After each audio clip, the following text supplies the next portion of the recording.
तो छूट जैतो सबटा शरम जखने जेतो पिचकारी लहरम गे छोड़िया जेतो पिचकारी लहरम सुन ले तो छूट जैतो सबटा शरम जखने जेतो पिचकारी लहरम गे गोरकी जेतो पिचकारी लहरम तो सटका गाल में रंग लगैबो मन भरल रहतोगे तो होली में रंग लगा लेगे छोरिया मन भरल रहतोगे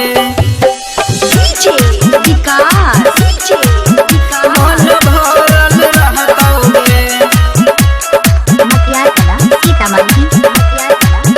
मन भरल रहतोगे जब सुलेंदर लगे तो रंग ललका मोची जैतो तो हल्का गे छोरी मोची जैतो तो हल्का सुन ले जब सुलेंदर लगे तो रंग ललका मोची जैतो तो हल्का गे छोरिया मोची जैतो तो हल्का सुन ले तो राजेश राजीव